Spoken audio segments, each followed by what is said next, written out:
What's up, everyone? Welcome back to the channel. I know I've been working a little bit hard, so it took me a little break, but I'm back bringing you a review for Monday Night Raw. Now going into this episode, you haven't seen it yet, but you've been keeping up with the previous episodes. You'll notice that tonally, the tone of this episode was vastly different because the last couple of Raw since WrestleMania has been built almost like entirely around Cody Rhodes, but because I guess we could attribute this to the fact that they've been promoting the whole 20th anniversary Randy Orton thing for the last couple of days, so that's probably why. But there were some rumors about how today's show was going to go down, or yesterday when you seeing this, and so now we're gonna see if those rumors are true.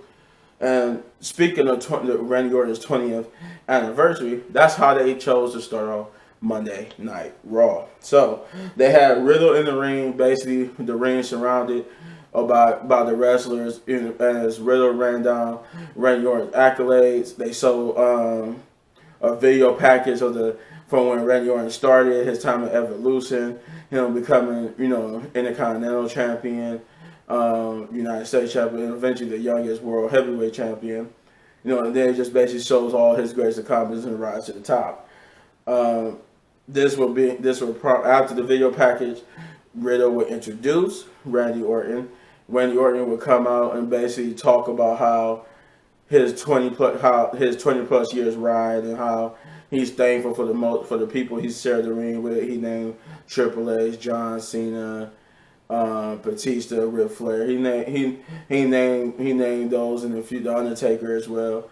He named those guys and said that this was. But he said the funny thing is, out of those 20 plus years, this is the time he in right now, being the tag team champion, being the Raw tag team champions with Riddle, is the most fun he ever had in his entire career, and it's all thanks to Riddle. He gave Riddle a hug and stuff. Riddle would then tell Randy Orton that he got another surprise for him, and that he wanted somebody who wanted to come out and congratulate him on 20 plus years. And we all knew it was going to be Cody Rhodes, and that's what it was. It was Cody Rhodes, the American Nightmare. He came out the ring, shook Randy Orton's hand. It looked like Riddle was going to give him a microphone to say something, but he would get interrupted by Seth Rollins, who was also at ringside, but he was like at the commentator's table. And he basically interrupted, giving Randy Orton a backhanded compliment, congratulating him on 20 years, in his career, but then insulted him, saying that was all in the past, and that he ain't what he once was. He ain't the Legend Killer, the Viper. He ain't none of that no more. And that he said the future generations won't be inspired by the American by a Nightmare, a Bro, or the Viper. It'll be the future generation of wrestlers will be inspired by him, the visionary, the revolutionary Seth freaking Rollins. This will prompt Ezekiel to come out and basically, have some fun, trying to introduce himself, and talk about how him and Elias basically watched Randy Orton. Then we would get Kevin Owens, who surprisingly came from the crowd, and basically, called Ezekiel a liar, basically showing signs that he's basically going insane. This was also bring out the Usos, and basically they would get into an argument, and they would also give him a backhanded compliment. But this will bring out Alan Pierce, who made a 8-man tag for the main event. So a long promo, but we got through it. The first match of the night, the first match they chose to start the night with is Sonya Deville versus Bianca Belair, which I would have preferred went later on in the night. But hey, that's not a bad way to start it, right? The match itself was weird because they went. I'll take that back. It wasn't even weird. It was not good. It was okay, but more of the, instead of the okay to good side, it was more of the okay to bad, because they went for like, the match started, they went for like a couple, for a good 3 minutes, and then Sonya Deville got counted out. She would restart the match, this time with no count out. Then they would fight, brawl on the outside. She would use a chair, disqualification. Sonya Deville got disqualified. So essentially, Bianca Belair had won twice now. She won via count out and now via disqualification. And then she said, no, we're not going to do that. We're going to make this a no count out, no disqualification match, which I feel like if they just would have done from the beginning, this match would have been a lot better. But that's what it did. That's what they did. That's what she did. And she would bring out Carmella and Zelina, who don't even like each other, are fighting, but you bring them out like they a tag team still. I'm like, so what are you doing with them? Why you just broke them up, but you bring them back? You don't have no idea what you're doing anymore, WWE. You don't even know what you're doing with Carmella and Zelina. But they will come out to try to help Sonya Deville win the title. To no avail, and Bianca Belair won with the kiss of death. And then there was like a backstage segment where Deville, basically, it was revealed that Deville had promised her a championship opportunity if they would help her, but instead they're not going to get it, and she just ended up slapping both of them. We will get an Edge promo where we also will learn later on too. I'm gonna get to that. I ain't gonna say it here, but we'll learn later on what the actual name of Edge's new stable is going to be called. It's actually a name we already heard before. Yeah, we got an Edge promo. He gave the best thing about it is how he referenced that people was talking about him and his new gimmick, how they say he using the purple lights and stuff, and that he was stealing from the Undertaker. I love that he actually, in his promo, he's using what people like us are talking about in his promo to make his promo better. Edge is a great at delivering promos, but yeah, he talked about how they looking down from their mountain omnipotence, and that they basically gonna destroy. They're gonna destroy every that. Well, no, I was gonna say destroy everybody, but that Damian Priest got unfinished business with Finn Balor. That's how we found out that it was gonna be a match with Finn Balor later on tonight, and that him and that when it comes to WrestleMania, he's going to destroy what's left for AJ Styles, and that AJ Styles, while he can, should hug his children with the one good arm he got. And then I think Damian Priest spoke and basically said that, talk about judgment, and that, he was going to basically, the judgment has been already cast on Finn Balor, and that he was the judge, the punishment. We would get Veer versus an enhancement talent, which is basically just a local competitor that Veer squashed. Also, Kane made their appearance, but it was I forgot to say that it was in the backstage promo. Like, it wasn't even a promo. It was just like they just showed Bianca Belair talking to Kane before her match. But yeah, Veer squashed another local enhancement talent and basically brutalized him at the end of the match. Bobby Lashley and Omos will have their arm wrestling match, which is basically, which I just came to just a promo where MVP, it was, because that's how it started out, MVP and Omos came out first, and MVP basically still running his mouth about how his feelings are hurt that Bobby Lashley didn't have him in WrestleMania with him, and then do all this other stuff. So now he's back. He's fully 100% behind Omos. That Omos is going to be that without him he's not the Almighty. But this will bring out Bobby Lashley, and Bobby Lashley then will have the arm wrestling match, to which Bobby Lashley won in a nice convincing manner. But then Omos would turn the tables. They would start fighting, which Bobby Lashley did hold his own for the most part, but then got dominated by Omos and brutalized by Omos using the arm wrestling table. the next match, believe it or not, this is just, we're just not getting to an actual match after the Veer match. It was so much that went on. We finally got to another match, and which was a mixed tag team match of Reggie and Dana Brooke versus Akira and Tamina, which I guess they're gonna run this into the ground to death.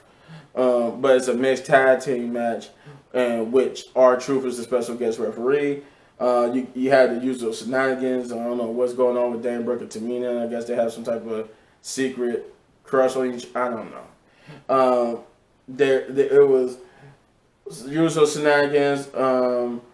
But the one thing I will say was this was the first time in a long time that Akira and Tamina actually got a victory. They actually got the victory here in this match, which was the nice little twist to this match that we already been seeing. Is that for the first time, Akira and Tamina walked out as victor, but everybody tried to take the title, even R-Truth, tried to take the 24/7 title from Dana Brooke.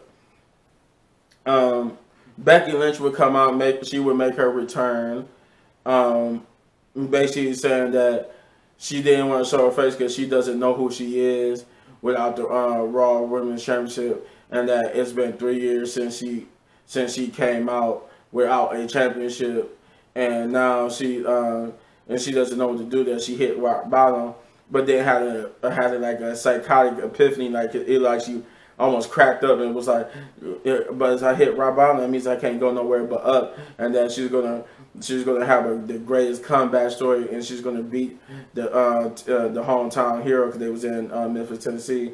Bianca Belair reclaim her Raw Women's Championship and get back on the top of the mountain, but she would get interrupted by a returning Asuka. Now, this wouldn't be the only return, but this would be the first rumored thing that was supposed to happen to be proven true, and that Asuka had returned and basically said that she was going to stop Becky Lynch from rising to the top to be the next, I guess, no one contender for the Raw Women's Championship. But yeah, this was rumored. This was rumored to be what was going to happen. That Becky Lynch was going to return, cut a promo, but then she was going to get interrupted in that promo by Asuka, which I guess is going to be them two feuding for a minute before she goes back and feud with Bianca Belair. They tried to fight with each other too, just to throw that out there, but then but Asuka would like get the better of Becky Lynch, and she basically ran out the ring. There was a backstage promo with the. This is what this was another thing that was kind of off, was they had a backstage promo segment with the Street Profits, who revealed that no matter who comes out on top at WrestleMania Backlash, the next opponent for whoever wins between RK Bro and the Usos will be the Street Profits. But the thing I was about to say was weird was the Street Profits cut a heel promo last week. And they promo this week was basically like a face. I'm like, okay, y'all 2 for 2 for the weird stuff for this episode. Apparently, y'all don't know what to do. But then we got the Finn Balor versus Damian Priest match, which was an okay match. I won't say it was a bad match. It was a good match, but it was nice to see that. It was nice to see Damian Priest get the victory here, but also it's kind of sad because what are they doing with Finn Balor? Like they'll give him a little push, but then they'll just turn him into like cannon fodder for everybody else. And I don't know, man. It's not looking good for my boy Finn. He should be at the top, treated like a top superstar, and yet they got him in mid-card hell. But yeah, Damian Priest will get the victory here. Also, I forgot, while we here on the Damian Priest versus Finn Balor, this is where we find out the new name for.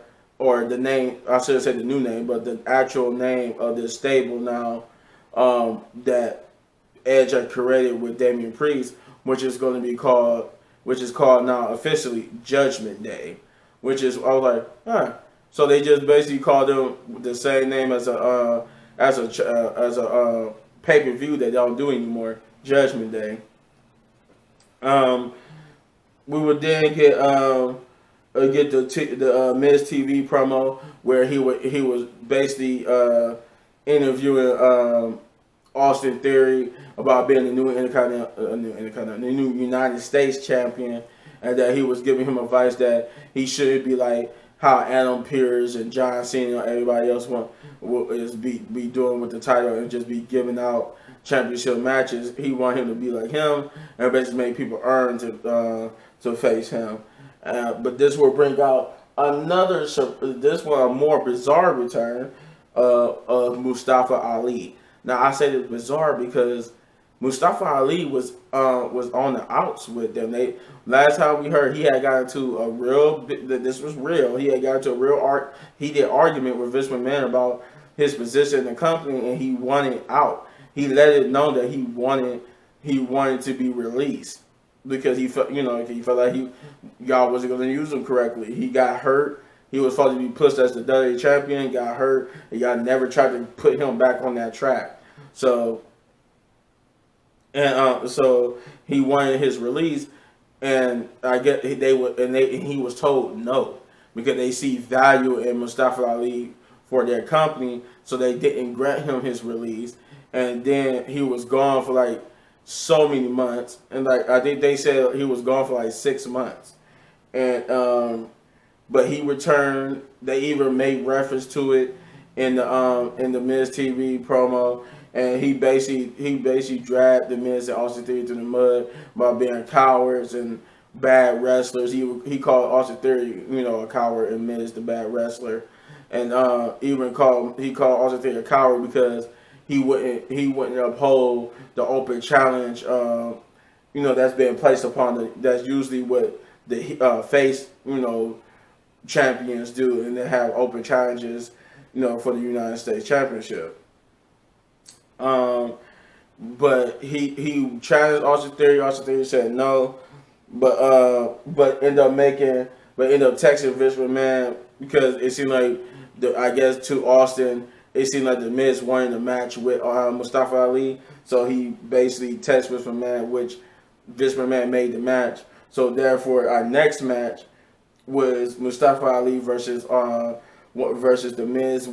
The match was actually a good match itself. It went and got a decent amount of time, and Mustafa Ali and the Miz looked good here, but Mustafa Ali did pick up the victory. So hopefully, whatever happened between backstage got ironed out, and maybe this is a new start to an upwards great career for Mustafa Ali. With that being said, we move on to the last two things of the night. I think so, right?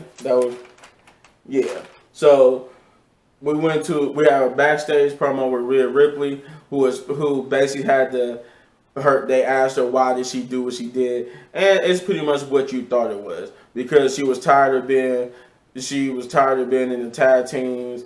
She was a Raw Women's Champion, did it by herself, and then she used the word thrown into the women's tag team division, and she was being brought down. She was being brought down by the people she was teaming with, which is not entirely inaccurate. I mean, she did have a point, like everybody she teamed with, it kind of was bringing her down, but that was only because of the booking. But then it was a brawl. But then Liv Morgan started a brawl because she was attacking Rhea Ripley, and then that's pretty much how that segment ended. And then we got to the main event, which was the 8-man tag team match: RK Bro and the American Nightmare, Cody Rhodes and Ezekiel, versus the Usos, Kevin Owens and Seth freaking Rollins. This was a great main event. You could tell it was they try to, as the best of their ability to make it Randy Orton, give him the best spots because this was still his 20th anniversary celebration. But other than that, this match was good. It was worthy of being the main event. Ezekiel really didn't get too much time to shine, but they gave him enough to give you an understanding of what this new character wrestling style is going to be. He did have the Warrior little pump up thing. Like the only thing he didn't do was grab the ropes and go like this, but he did do the Warriors pump up thing a little bit. But in the end, the Usos and them will have a great match with them and end up losing. I'm pointing this out because once again the Usos have fallen victim to RK Bro, giving RK, after a series of RKOs, that's how you know it was centered around Randy Orton having the best spot. He RKO'd. I think he did like 3 RKOs in this match. But the last RKO will be on Jimmy, and this will get them a victory. One thing I wanted to point out before I end this video is that all these victories that RKO is getting over them, I'm really suspecting that this is going to go into the once we get to WrestleMania Backlash. That I think the Usos are winning the Raw Tag Team Championships. And the worst thing everything was kind of cool. I actually didn't have a problem with anything that was on the card. The only thing I did have a problem with was no Roman Reigns. None. Once again, we have not had Roman Reigns on the system. Last time he was on there, we have not had Roman Reigns on Raw with the championship. Still nothing. No update on. Nobody trying to challenge him. Nobody came out to challenge him. No, nothing. Just it's been mostly the tag team. The tag team titles been mostly on both shows, just the most important titles. But that was the worst. So by that means, I give this episode of Monday Night Raw a 7 out of 10.